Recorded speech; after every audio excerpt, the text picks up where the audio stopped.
Já temos na mesa connosco a doutora Micaela Monteiro, que é médica, assistente graduada de Medicina Interna, mas que nos vem aqui falar sobre a telesaúde e os cidadãos. Isto a propósito da sua função como diretora do Centro Nacional de Telesaúde e do Centro de Contacto do Serviço Nacional de Saúde nos serviços partilhados do Ministério da Saúde. Doutora Micaela, 20 minutos, por favor. Sim, senhora. Vou tentar cumprir.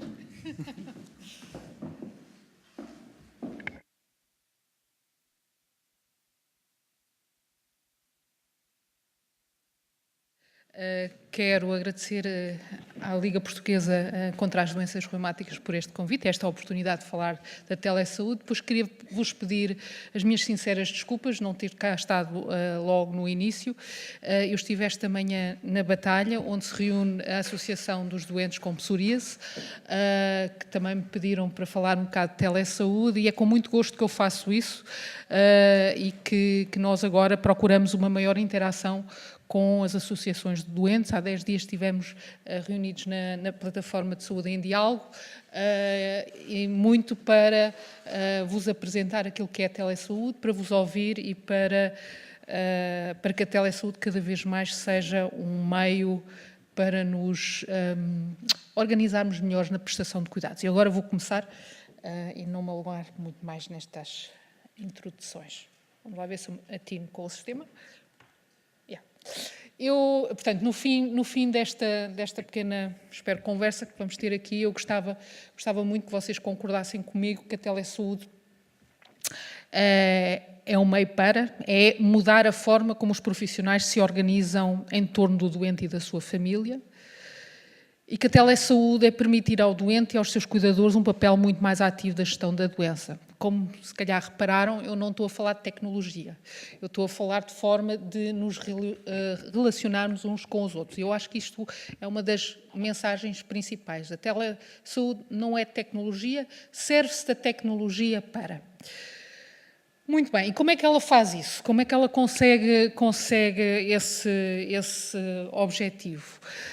Porque ela transpõe limites. E quais são os limites que ela transpõe?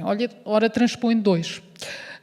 Transpõe o limite do espaço, aquela ideia que nós temos que para recebermos cuidados de saúde temos que estar no mesmo espaço com os prestadores. E por outro lado, transpõe também os limites do tempo, aquela ideia que nós temos que estar em simultâneo com um prestador de cuidados de saúde no mesmo espaço. Porque, em verdade, a telesaúde o que permite é nós relacionarmos com alguém na sala ao lado ou com alguém numa sala daqui, portanto, a 1000 km de distância, que nos relacionarmos com essa pessoa em simultâneo ou em tempo diferido. E eu já vou apresentar aqui alguns exemplos que mostram isso de uma forma mais tangível, este conceito um bocado abstrato que eu estou a apresentar aqui. Bom, e então, portanto, eu queria dar-vos alguns exemplos. Exemplos também que vocês vão perceber que a telesaúde não é uma coisa de médicos, não é uma coisa de enfermeiros, não é uma coisa de terapeutas, mas é uma coisa é de todos, não é uma coisa de uma especialidade, não é da reumatologia, da cardiologia, é algo que pode servir transversalmente todas as formas de prestação de cuidados e todas as especialidades. E vou-vos dar aqui alguns exemplos. Vou-vos falar agora de uma das modalidades, que é a teleconsulta. O que é a teleconsulta? A teleconsulta, no fundo, é nós termos uma consulta em tempo real com um prestador de cuidados, que pode ser um médico e que está... E em que nós interagimos com essa pessoa através de uma videochamada. Provavelmente, muitos de nós, os meus pais, por exemplo, eles vivem na Alemanha e eu praticamente todos os dias faço com eles uma videochamada à noite e é como, e se calhar vejo-os mais vezes do que alguém que mora na mesma cidade com os seus pais. Portanto, e vou-vos dar aqui o exemplo, por exemplo, de uma especialidade que é a nefrologia, na Unidade Local de Saúde de Castelo Branco. as primeiras consultas de nefrologia são feitas na modalidade de teleconsulta em tempo real. O que é que isso quer dizer? O doente está junto do seu médico de família, que o conhece bem, que conhece também os condicionantes sociais, etc., desse doente, e do outro lado, no hospital, está o nefrologista. E em conjunto é conversado qual é a estratégia melhor para aquele doente com aquele problema renal, se é realmente preciso esse doente se deslocar ao hospital para ser visto ao vivo pelo nefrologista, ou se o nefrologista, mediante as informações, pode prestar apoio remoto. Este é um dos exemplos em que a teleconsulta é útil, porque a teleconsulta, no fundo, também depois promove a comunicação entre os vários intervenientes e é facilitadora de em conjunto se delinearem estratégias para aquela pessoa. Um outro exemplo é o exemplo da fotografia que vocês veem em baixo, que já não é uma teleconsulta de nefrologia, mas foi sim uma consulta à qual eu tive o prazer de assistir, em que a senhora que vêem na fotografia é uma cirurgiã em Beja. Ao lado da cirurgiã, vocês não veem, mas está um enfermeiro e está uma colega de medicina interna que dirige a consulta de diabetes no Hospital de Beja. E essa é a equipa do pé diabético, se calhar sabem, a diabetes é uma doença que pode levar à amputação de membros, é uma doença pode ser muito cruel também, como outras, como as doenças reumáticas, e então o doente está num centro de saúde, numa pequena aldeia, no Alentejo, com uma ferida grave no pé e do outro lado está o doente, está o médico de família, está o enfermeiro que costuma fazer os pensos e esta equipa, em conjunto, discutem qual é a melhor abordagem para aquela situação em concreto. Isso significa que o doente que está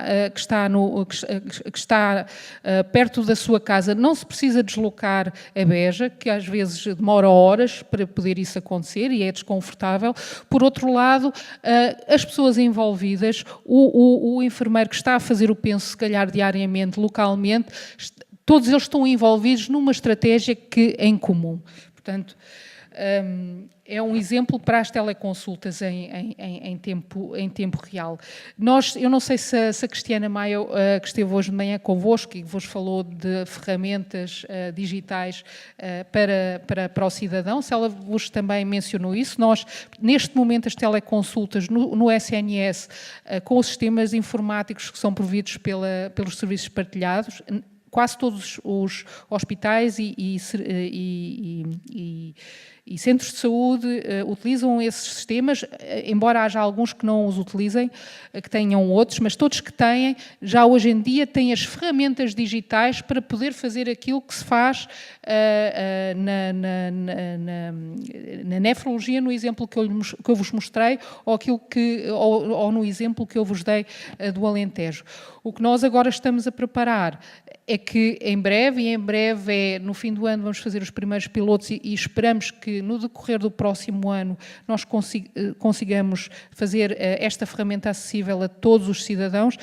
Portanto, também o cidadão tenha a ferramenta no seu telemóvel, no seu bolso, em casa, no seu computador, para poder fazer essa videochamada diretamente com o prestador de cuidados, ou no centro de saúde ou no hospital. Portanto, alargar isso e permitir também uma teleconsulta diretamente sem um outro profissional de saúde ao lado. Um outro exemplo que eu vos trago aqui são as teleconsultas de dermatologia. Isto é um exemplo de teleconsultas daquilo que nós chamamos em diferido. Porquê é que é em diferido? Porque aquilo que viaja é informação. Imaginem que tenham um sinal na pele e vão ao vosso médico de família, o próprio médico de família está inseguro portanto, se trata de uma situação grave ou se é uma lesão benigna e precisa de uma recomendação, de um parecer, da ajuda de um especialista. O que ele faz, e aliás, isto a partir do dia 1 de outubro tornou-se obrigatório. Ele tira uma fotografia, claro, com autorização, com a vossa autorização, podem negá-la, mas eu não acho que seria boa ideia. Uma fotografia da lesão, descreve, junta a essa fotografia, informação clínica relevante, desde quando é que ela apareceu, se cresceu, enfim, as coisas que são relevantes neste contexto, e depois envia, através dos sistemas de informação, esse pedido, no fundo é uma referenciação para uma consulta de dermatologia, envia esse pedido de consulta ao hospital escolhido, e do outro lado está um especialista que observa a imagem, observa num tempo que lhe é conveniente, na sua rotina diária de trabalho, portanto não precisam de estar os dois em simultâneo, e portanto analisa a informação que lhe chega, a imagem e a informação clínica, e mediante isso ele pode fazer duas coisas. Em primeiro lugar, ele vai logo perceber se esta situação é uma situação prioritária, urgente, ou se é uma situação que, portanto, pode entrar na normal fila de espera para a consulta. Portanto, isso é um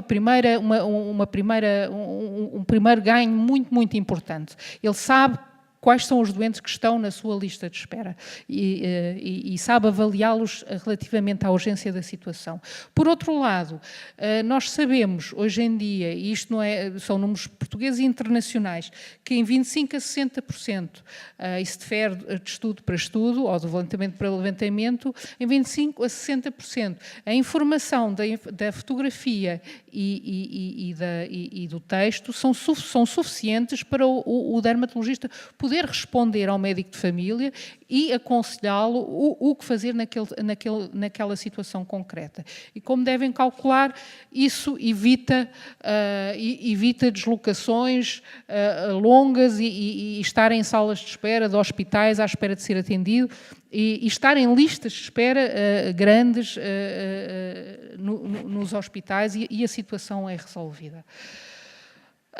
Um outro exemplo de telesaúde é a telemonitorização. O que é a telemonitorização? Isto é um exemplo da Unidade Local de Saúde do Alto Minho. A doença pulmonar obstrutiva crónica é uma doença crónica, como vocês sabem, é uma doença que faz com que os doentes possam descompensar, e são essas descompensações que os levam frequentemente aos serviços de urgência e que os levam a ter que ser internados, e essas descompensações anunciam-se, elas não caem do céu, a pessoa não está bem num dia e no outro dia está no serviço de urgência, portanto isso é raro acontecer, normalmente elas vão-se anunciando com uma alteração dos sintomas, com a alteração de alguns valores, de alguns parâmetros que nós podemos medir com alguns dispositivos, que são dispositivos pequenos e que podem estar em casa dos doentes. Já muitos de vocês provavelmente até têm um dispositivo que hoje já se tornou muito comum, que é um aparelho para medir a tensão. Muitas pessoas já o têm em casa, mas há outros dispositivos que podem ser utilizados, como por exemplo uma balança, enfim, há um conjunto de dispositivos que podem ser utilizados, e esses dispositivos, o que é que acontece? O hospital organizou-se de uma forma a ter uma equipa de enfermeiros e de médicos que vigiam os parâmetros recolhidos em casa, portanto, estes projetos, estes programas de telemonitorização normalmente são feitos em junção com empresas que, portanto, fornecem os dispositivos e colocam-os em casa, fazem um ensino aos doentes e aos cuidadores, e depois portanto, os parâmetros diariamente chegam às equipas no hospital, e quando se detecta uma deterioração do estado, ou quando o doente até contacta, porque há vias diretas de contacto, que não se sente bem, neste caso começou a ter febre, mais expectoração, estes sinais de alarme, do outro lado há uma equipa que está preparada para dar resposta, e essa resposta muitas vezes é remotamente, é um ensino, é dizer, olha, aumenta a frequência dos seus inaladores, portanto, vamos-lhe enviar Vamos lhe enviar uma receita por SMS, isso é uma das grandes ferramentas de telesaúde que vocês provavelmente já todos conhecem, já todos utilizam. Vamos lhe enviar uma receita de um antibiótico e desta forma consegue-se evitar que a situação descambe e que chegue à necessidade das pessoas irem realmente, serem assistidas num serviço de urgência. Por outro lado, dá ao doente e ao cuidador um papel completamente diferente, porque ao medirem esses parâmetros que para os profissionais são tão importantes para avaliar a situação, obviamente que o cuidador e o doente também vai aprender a interpretá-lo. Ele vai saber que um valor, que quando, a saturação de oxigênio no sangue, que é uma coisa que se mede com uma mola que se põe no dedo, quando ela começa a descer, ele se calhar ainda nem sente, mas vê que os valores estão a descer, ele percebe perfeitamente que isso para ele é um sinal de alarme e que tem que estar mais atento. Ou então ele percebe que quando os valores estão todos bem e nos parâmetros, que ele pode estar mais descansado e não estar ansioso e se calhar recorrer à urgência por dúvidas que ele próprio consegue esclarecer através da leitura desses parâmetros. E, de facto, vocês veem aí os resultados, eles agora vão, portanto, eles incluíram, estes resultados são resultados ainda de uma amostra pequena de doentes, mas foram tão animadores que eles agora vão querer alargar isso ao maior número de doentes que são incluídos mediante a gravidade do seu estadio de doença, para exatamente também usufruírem de uma redução de 50% nas idas às urgências, menos 70% de internamentos e uma elevada satisfação. E mesmo quando os doentes são internados, muitas vezes conseguem ir mais cedo para casa, porque em casa também continuam vigiados. Muito bem. O último exemplo que eu vos trago aqui é um exemplo da unidade do local de saúde do litoral alentejano, que, aliás, há 2 ou 3 semanas, ganhou um prémio de saúde sustentável por este projeto. E é o projeto de gestão de casos. O que é o projeto de gestão de casos? Ora, nós estamos aqui numa reunião da Liga contra as Doenças Reumáticas. Eu estive hoje de manhã com doentes com psoríase.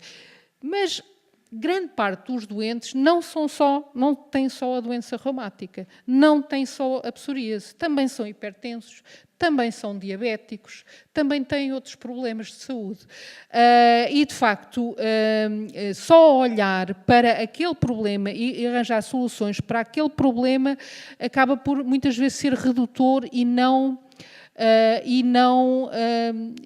ir ao encontro das reais necessidades. Vai ao encontro de algumas necessidades, sim, mas ficam outras ainda por satisfazer.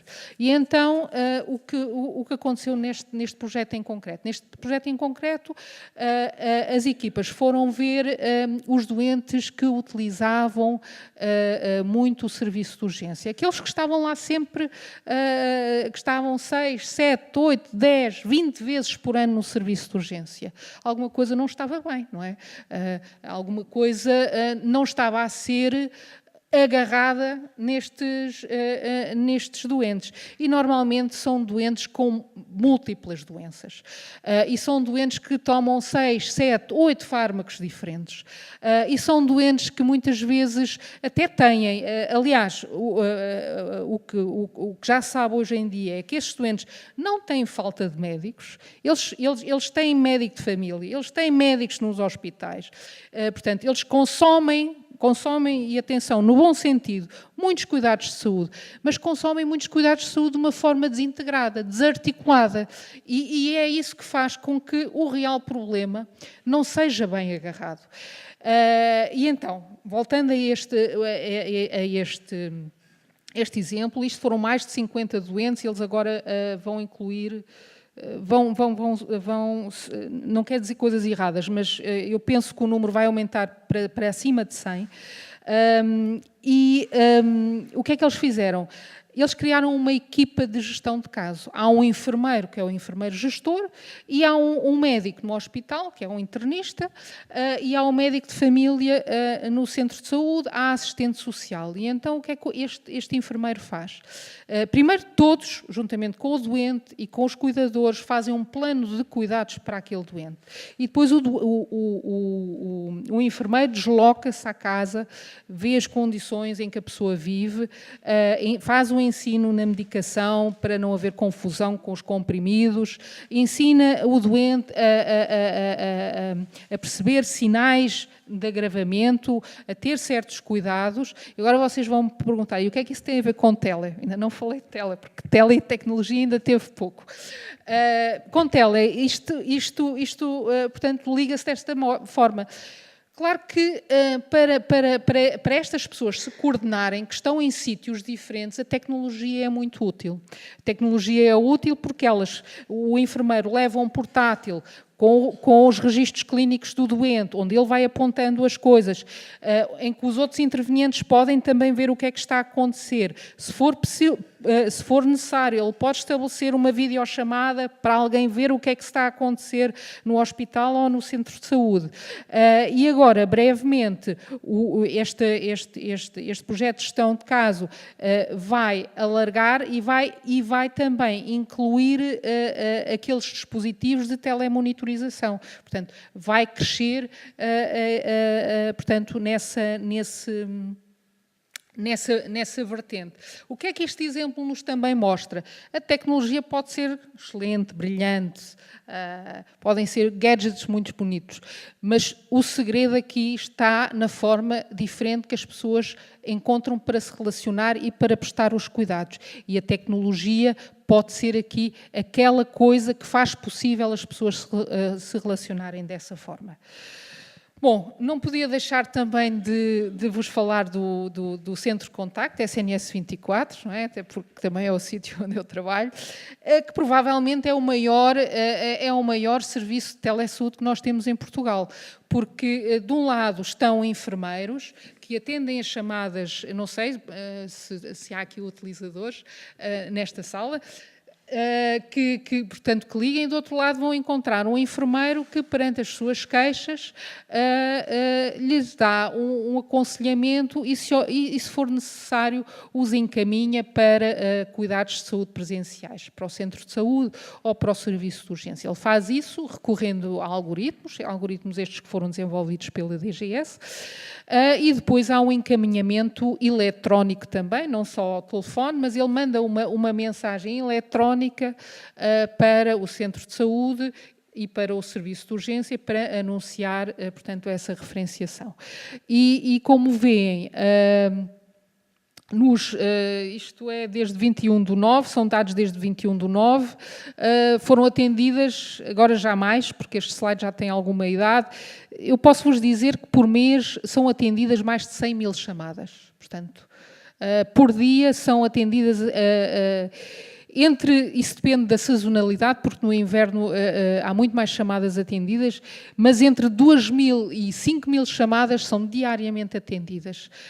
São mais ou menos 500 enfermeiros que trabalham lá, eles não trabalham lá a tempo inteiro, também trabalham nas suas outras instituições, nos seus hospitais, nos seus centros de saúde,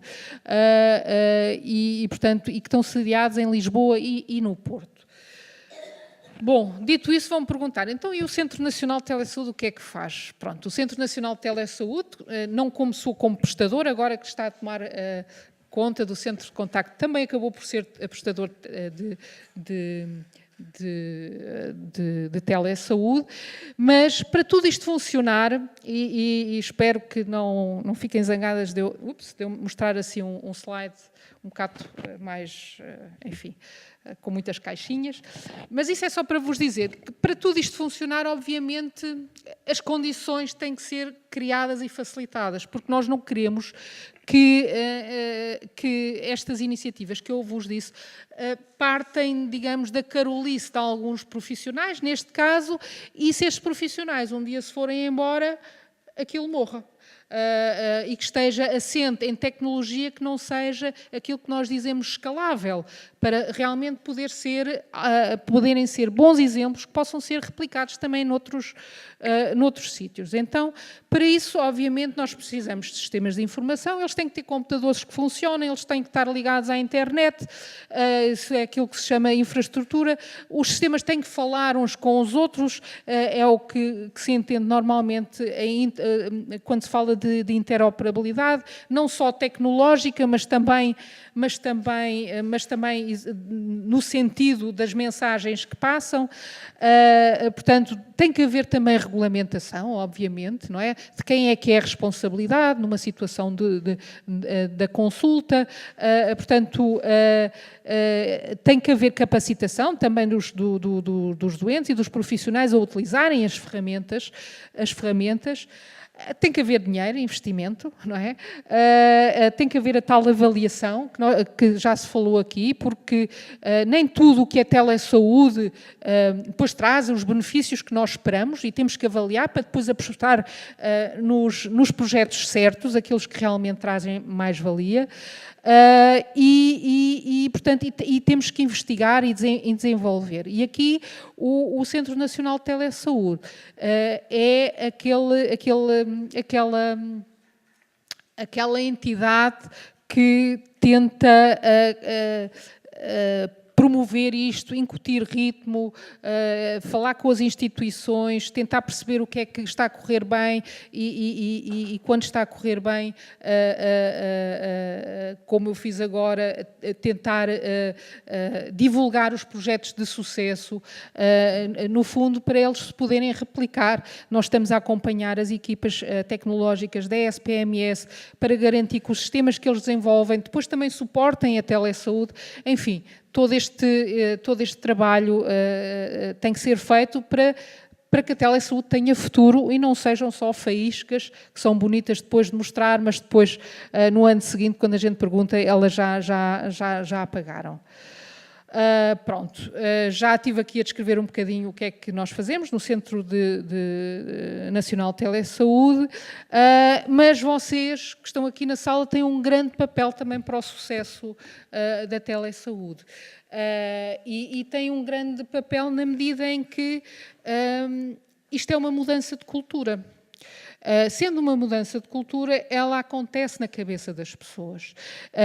E para ela acontecer na cabeça das pessoas, também é preciso vocês saberem que ela existe, perceberem onde é que ela pode ter bondade para vocês e para os vossos problemas e depois também falar com os profissionais e perguntar, mas aqui não há uma solução de telesaúde que possa ser útil para mim.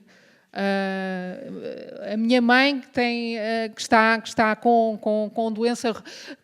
uma doença reumática em casa e mal consegue se mobilizar para sair de casa. A próxima consulta, quando é uma consulta de ajuste de medicação ou para rever as análises, nós não a podemos fazer em teleconsulta. Portanto, não sei se estou-me a fazer entender. Portanto, também estimular, mostrar a vossa disponibilidade também para embarcar nestas novas formas e desafiar os profissionais, porque não? Bom, dito isto, agradeço a vossa atenção. Espero não ter transcendido muito os 20 minutos. E pronto, encontram mais informação no nosso site, muito embora eu tenha que reconhecer que o site neste momento ainda está muito virado para profissionais, porque nós começámos muito com o trabalho de convencer os profissionais a começarem a utilizar as ferramentas que têm à sua disposição, mas de qualquer forma existe lá informação também útil para vocês e o nosso objetivo é no futuro também tornar este site cada vez mais informativo e útil para o doente.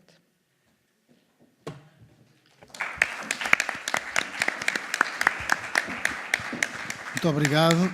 Como vos disse, nós vamos fazer as discussões após cada uma das comunicações, por uma questão de funcionalidade. E eu abria desde já esta comunicação à discussão, perguntando se alguém tem alguma questão, algum comentário para apresentar.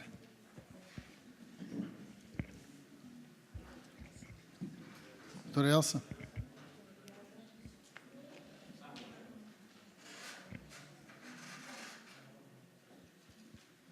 O microfone não está a funcionar.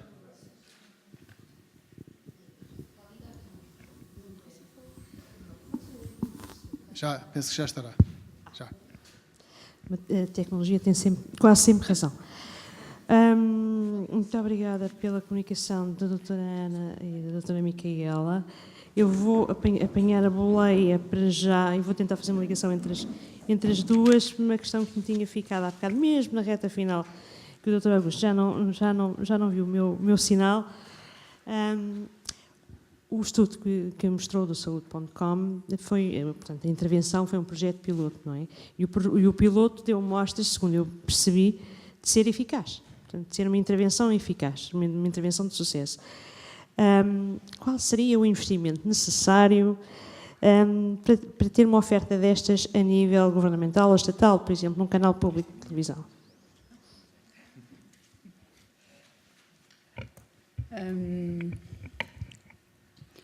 Eu acho que, eu do ponto de vista tecnológico, não consigo dar resposta. Quando nós perguntámos isso, precisamente, o que nos foi explicado foi que, atualmente, aquele sistema lá do TDT não era possível introduzir esta valência, não é? E depois, o que nos disseram também era que, e que nós já ouvimos na televisão, que esta forma de fazer chegar canais televisivos à casa das pessoas gratuitas estava a mudar e que estava a melhorar. E eu penso que, efetivamente, quando todos tiverem acesso a estas, isto é, basicamente é preciso aquela coisa da fibra e etc., tiverem acesso a estas coisas nas suas casas, eu penso que o investimento público reduzirá, porque já houve este trabalho prévio e, portanto, pode haver um alargamento. Para nós, enquanto investigadores, mostrarmos a necessidade, precisamos de tornar, como disse a doutora Micaela, na verdade, precisamos de tornar muitíssimo mais robusto aquilo que vimos apenas num pequeno grupo de 31 pessoas. E é isto que nós estamos a fazer, já terminámos este artigo, é mostrar cientificamente que naquele pequeno grupo de 31 pessoas isto resultou. Agora vamos fazer num grupo de pessoas maior, com mais diversidade e mesmo com doença. E quando mostrarmos que, efetivamente, esta forma de cuidar e de chegar às pessoas um bocadinho diferente é robustamente eficaz, eu penso que aí nós conseguimos convencer as instituições e os governantes e até mesmo as operadoras privadas e etc., não é? Que esta ferramenta é uma mais-valia e que deve ser acessível a todos, não é? Mas primeiro precisamos ainda também da nossa parte de tornar mais robusto aquilo que nós verificamos neste pequeno sinal. A minha pergunta ia no sentido, eu pelo menos fiquei com a sensação que toda a gente aqui na plateia gostava de ter acesso e de experimentar e de ter aquilo nas suas televisões. Daí a minha pergunta. A outra sugestão, mais ou menos também nesse âmbito, qualquer coisa deste género. Portanto, os doentes muitas vezes quando vão não sei se nos centros de saúde, mas pelo menos nos hospitais, seguramente, e estão nas salas de espera, têm televisores, que agora usam os seus televisores com as senhas, o sistema de senhas, ou quanto mais não seja, com um canal qualquer da televisão. Seria interessante nestas salas de espera, e às vezes passam-se alguns vídeos institucionais feitos pela DGS, que já têm alguns aninhos e, portanto, quem vai muitas vezes e está muitas horas na sala de espera já nem os vê. Seria talvez interessante promover este tipo de pequenos vídeos e de pequenas sugestões, precisamente nesses canais, e daí ficava a minha sugestão. Agora, muito obrigada mais uma vez. Agora, excelente sugestão. Obrigada. Orientava aqui a pergunta, agora para a doutora Micaela e também, se calhar, para o doutor Faustino. A telesaúde, será que poderia ser uma resposta aos problemas de referenciação que existem? Porque nós temos tido cada vez mais queixas que nos chegam de pessoas que, nos médicos de família, e hoje de manhã assistimos aqui também, que se queixam que os médicos de família, apesar dos sintomas e das pessoas acharem, ou outras vezes até terem diagnóstico de doença reumática, não referenciam as pessoas à reumatologia. E, portanto, esta possibilidade de uma consulta em tempo real ou em tempo diferido entre o médico de família e algum órgão ligado à reumatologia, não sei se uma unidade de saúde, se o Instituto Português de Reumatologia ou até a própria Sociedade Portuguesa de Reumatologia, seria uma forma, não a melhor, mas talvez, pergunto, de resolver esse problema. Depois, uma pergunta mais concreta, para ver se me calo. A doutora Micaela falou nos casos de sucesso, é importante conhecer os casos de sucesso. E eu pergunto, são conhecidos casos de insucesso, ou seja, o que é que não resulta e que não merece a pena tentar, que é para não haver investimento ou ideias em torno daquilo que já se sabe, que já se experimentou e que não dá bom resultado. Muito obrigada. Eu vou deixar a doutora Micaela Monteiro responder, porque eu vou responder com contra-ataque. Bom, eu venho aqui em paz. Relativamente à sua primeira pergunta, aquele exemplo, por acaso, aquele exemplo da nefrologia, acho que é um bom exemplo. E eu vou falar da organização dentro do SNS. Realmente, aquilo que se verificou, portanto, como é que eles naquela ULS utilizam essa primeira consulta, teleconsulta de nefrologia? É exatamente para tentar aferir, em conversa com o médico de família, o especialista e o doente, qual é a melhor forma de seguir aquele doente naquele momento e para o futuro. Porque vamos lá ver, se nós olharmos para as listas de espera que existem para as diferentes especialidades, elas às vezes são enormes, são longas e têm a ver com, e vamos aqui ser claros, com uma dificuldade na capacidade do sistema realmente dar conta do recado. Portanto, temos aqui um desequilíbrio entre aquilo que é a oferta e aquilo que é a procura. Nós também sabemos que muita procura, ou que parte da procura, se calhar, não precisa de um seguimento no hospital. Mas isso, no início, não se sabe, porque aquelas listas de espera são indiferenciadas. A pessoa é referenciada, cai numa lista de espera e cai numa lista de espera. Se calhar numa situação, no vosso caso, de algumas dores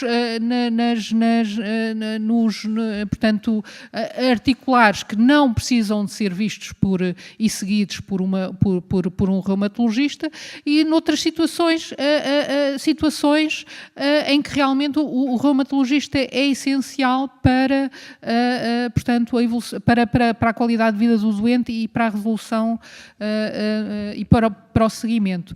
Ora, essas primeiras teleconsultas, como foi o caso da nefrologia, o que é que faziam? Havia exatamente essa discussão entre o médico de família e o nefrologista. Aqueles doentes que realmente beneficiavam depois de um seguimento presencial do nefrologista iam para a consulta de nefrologia presencial, os outros permaneciam com o médico de família, estavam sinalizados no hospital, portanto, o hospital sabia que eles existiam, ou seja, numa fase mais futura, podiam sempre voltar e depois, eventualmente, já ter necessidade de serem seguidos presencialmente no hospital.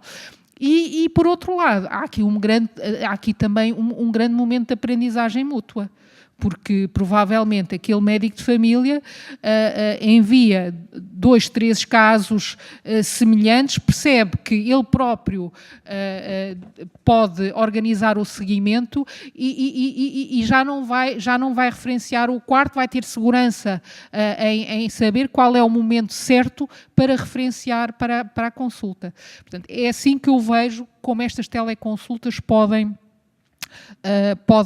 ser úteis, agora até no caso específico da reumatologia. No caso da dermatologia, portanto, a capacidade de poder ajudar na redução ou no controle das listas de espera ainda é maior, porque, por um lado, é muito importante essa priorização, porque não é admissível que o melanoma, portanto, uma doença cancerosa, esteja no meio de milhares de outros doentes que possam ter coisas que para elas também são um peso, mas não se comparam com alguém que pode vir a morrer da doença. Portanto, na seriação adequada dos pedidos. E, por outro lado, uma teleconsulta em tempo diferido consome muito menos tempo desse especialista, não é? Ele consegue aumentar a sua capacidade. Eu acho que não devemos ter vergonha neste tipo de conceitos. Eu próprio sou médica e eu sei o que é uma produtividade, não é? Porque, portanto, tem uma implicação benéfica na sua capacidade de produzir, não é? E temos que ver temos recursos, temos necessidades e temos que os casar da melhor forma. Muito bem.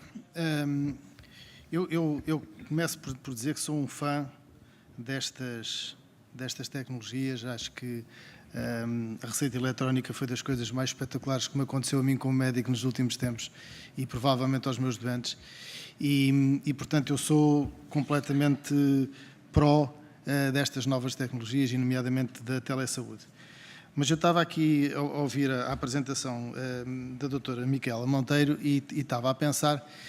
Eu tenho no instituto onde trabalho há alguns anos, há cerca de 20 e tal anos, uma televisão que está lá, uma grande televisão, que está lá metida para um canto. E no início, já há muito tempo, eu perguntei o que é que era aquilo. E disseram-me que aquilo era de um projeto para uma consulta em telesaúde que nunca se verificou. E estava a ouvir a apresentação e estava a pensar, e a doutora Micaela disse aqui algumas coisas, nomeadamente a propósito da carolice, que muitas vezes está envolvida nestes processos. E eu acho que o grande problema está precisamente aqui. É que nós temos que mudar o paradigma da forma como estas coisas têm sido feitas ou não feitas nos últimos 5, 10, 15, 20 anos.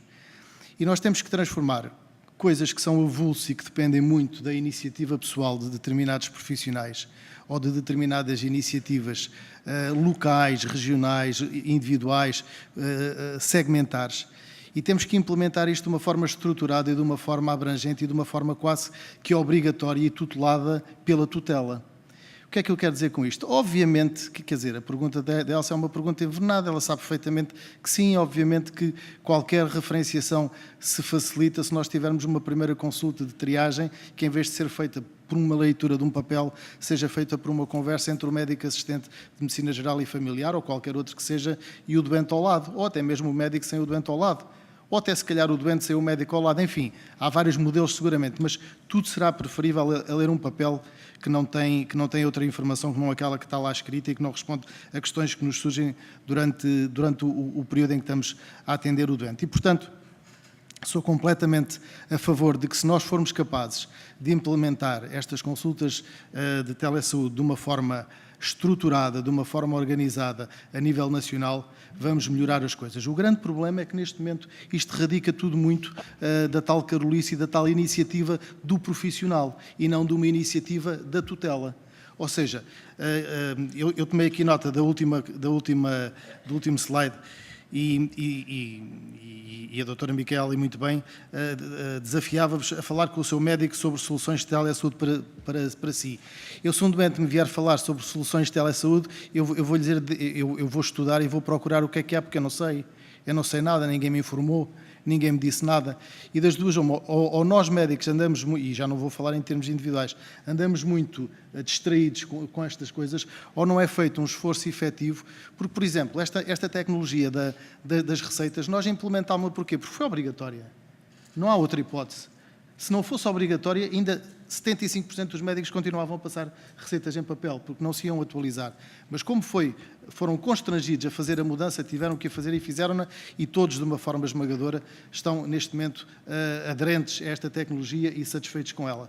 E, portanto, aquilo que eu desafio, se posso fazer e se posso devolver o estímulo que a Elsa me deu, para quem é responsável por estas questões dentro da organização da tutela da saúde, e obviamente que que os serviços partilhados são o local certo para se fazer isto.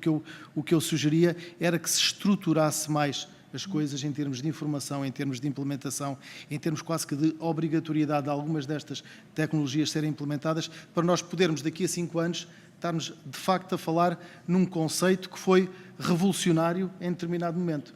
Porque senão o meu receio é que, com toda a capacidade técnica que existe, e é fantástica a nível do Centro Nacional de Tecnologias de Saúde, eu tenho medo que daqui a 2 ou 3 anos estejamos aqui apenas a apresentar casos pontuais de sucesso, mas que não são mais do que isso. São casos pontuais e não uma iniciativa integrada, estruturada e nacional a propósito disto.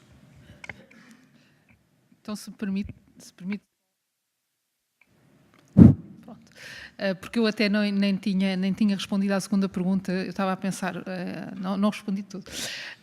Portanto, relativamente àquilo que foi dito agora aqui pelo Dr. Faustino, e que eu até concordo em muito no que está a dizer, só aqui duas questões, dois pensamentos.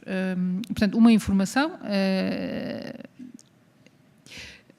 Por exemplo, a receita sem papel é um exemplo, mas a referenciação para uma primeira consulta de dermatologia, a partir do dia 1 de outubro, passou a ser obrigatório ser feita com uma imagem a acompanhar. Portanto, isso no que diz respeito à obrigatoriedade.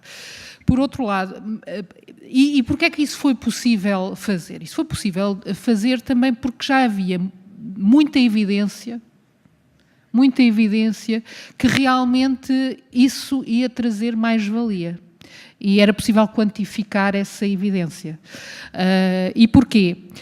Não só porque internacionalmente já havia, portanto, essa avaliação, mas também em Portugal já havia sítios, por exemplo, na ULS de Matosinhos, em que eles internamente, portanto, a sua forma de gestão também facilita isso, não é? Decidiram que todas as referenciações dos centros de saúde para o Hospital de Matosinhos só podia ser acompanhado. Tornaram isso internamente como mandatório. Portanto, havia aqui já muita experiência e houve outros centros que aderiram com sucesso, porque como também foi dito, nem tudo o que é telesaúde é igual a sucesso. Portanto, para nós tornarmos coisas obrigatórias, nós também temos que ter alguma legitimidade para o fazer, porque isto tem muito a ver também com uma mudança de espírito e da forma como nós nos relacionamos. É difícil decretar quando, hoje em dia, muitas vezes, os cuidados de saúde primários e os hospitais têm uma forma de se relacionar muito eficiente, de costas viradas, não é? Não se conhecem. Muitas vezes os colegas que se referenciam nem se conhecem. Nem nunca se viram, nem nunca falaram uns com os outros. Não é a tecnologia que vai mudar isso. A tecnologia pode ser aqui um facilitador, porque vai começar com os primeiros que já estão dispostos, vão fazendo. E depois isso é uma das tarefas que nós temos no Centro Nacional de Telesaúde. É exatamente identificar essas boas práticas, tentar quantificar, perceber o que é que funciona, depois divulgar e depois, eventualmente, vamos estar num grau de maturidade para dizer, não, a partir de agora, o que nós sugerimos à tutela é uma determinação que isso passe a ser feito desta forma. Portanto, isto é um processo e pronto. Muito bem, nós já estamos atrasados. Há uma conclusão que é fundamental. Há duas conclusões que eu tiraria desta nossa conversa. A primeira é que nós não podemos deixar de aproveitar esta nova tecnologia. É demasiado evidente que não podemos deixar de aproveitar esta nova tecnologia. E a segunda é que só poderemos aproveitar adequadamente se houver mais partilha de informação, se houver mais conhecimento entre todos, entre os doentes, entre os médicos, entre quem prepara estas coisas. E, obviamente, reuniões como estas são fundamentais e, se calhar, temos que proliferar mais a informação e difundirmos mais a informação de forma a criarmos esses nichos de intervenção que sirvam como sustentação para depois uma utilização mais alargada. Muito obrigado à doutora Micaela Monteiro. E eu passava para a terceira comunicação, que será feita pelo professor António Hipólito.